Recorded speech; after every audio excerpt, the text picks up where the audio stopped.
These pilots are flying what's called a super scooper.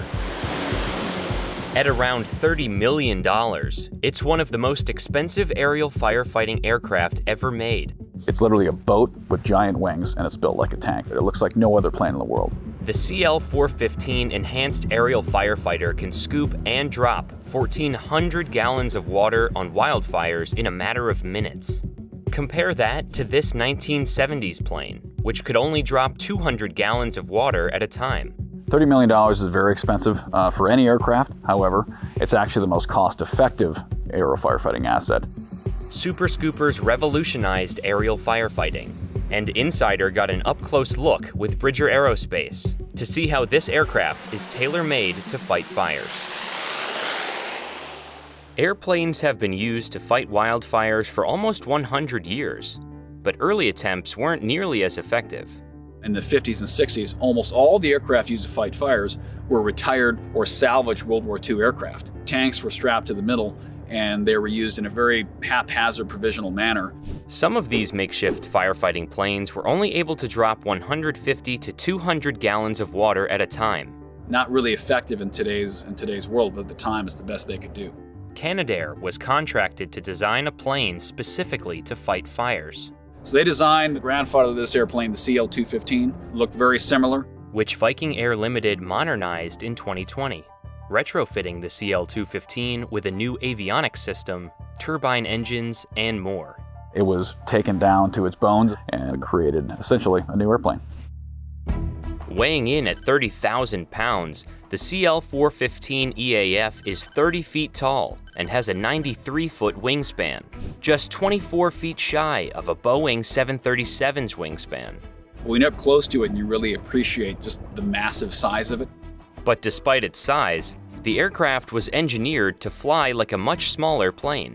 When you look at them, they don't necessarily look like they'd be an aerobatic or stunt plane.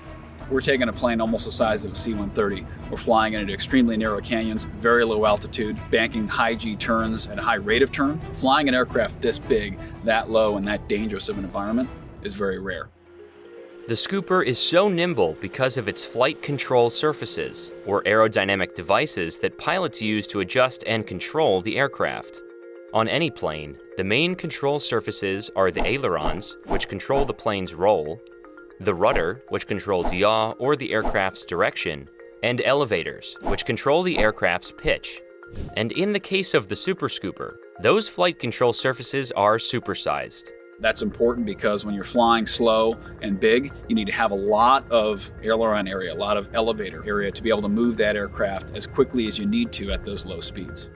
That's why this rudder is 25 square feet larger than that of a Boeing 737-900, even though the Super Scooper is 10 feet shorter and half as long. This is crucial for the Scooper. It needs to slow down to 90 knots, or just over 100 miles per hour, to perform a scoop. That's almost half the aircraft's standard cruising speed. Once you've identified your scoop site and you're coming in, you go through your pre-pickup checklist. One of those items is probes down. Probes are down. The way the aircraft picks up water is it does not stop or suck it up. There's no vacuum. It scoops it, and it scoops it through what you see here. 2 probes on either side of the keel of the aircraft, about the size of your hands put together. And as soon as you hit the water, they catch. You can feel that in the cockpit. You got to be ready for that catch with the yoke. Right there, get ready to add some powder. Now. Oh. And the water begins filling almost immediately. It takes the Scooper 12 seconds to fill its tanks with 1,400 gallons of water, during which time the pilot has to maintain the plane's speed and direction. Once the aircraft is full and the tanks are full, you retract the probes. There is a noticeable surge in the aircraft when those probes go up, get the aircraft back up to speed, and take off. Now 11,000 pounds heavier, the aircraft relies on its design to ascend from the surface. If you look at the wing, you can see it has a very large curvature to it. That's called camber, which creates an enormous amount of lift. But aerodynamics aren't the only factor involved. The plane is outfitted with turboprop engines that generate more than enough power to lift it off the surface. They make 2,380 shaft horsepower each side. These engines are extremely durable. You never want to hit anything with them, of course, but if it's ash or debris being pushed up through the thermals of the fire, these engines are going to chew right through that and keep running. All that enables the scooper to ascend back up to its previous altitude in roughly 3 minutes. Scooper 282 is inbound, loaded for the drop. So when we're lining up for a drop, the air attack will get us on target. They're in contact with the folks on the ground who are requesting the water. We're factoring in the terrain, the wind, our altitude for when we need to press the button to make the drop. When the pilot is ready to drop the load, they'll press the water drop button. And 3, 2, 1, drop. Opening the drop doors on the keel and releasing 1,400 gallons of water. Loads away. It only takes 2 seconds for the aircraft to drop its entire load, a very short window for the pilot to work with. There is no targeting computer. It's all by feel and by experience. But the Super Scooper's high-lift wing and turboprop engines allow it to attack forest fires from a lower altitude and speed than other firefighting aircraft. While planes like the 747 Supertanker and DC-10 make drops from between 200 and 800 feet, the Super Scooper can do so from as low as 100 feet above a fire. When you're fighting fire at low altitude, flying through mountains and smoke and trees, having the ability to quickly adjust to terrain variations, other aircraft in the area, or obstacles that emerge through the smoke is very important. After performing the drop, the scooper can simply head back to the water source to pick up another load, rather than refilling on the ground. So from drop to drop, it really depends on how close our water source is. But I've been on fires where we're dropping a load of water every 6 minutes. The aircraft can go up to 6 hours between refuels, depending on conditions, meaning it can fight fires longer than other aircraft that need to refuel every 2 hours.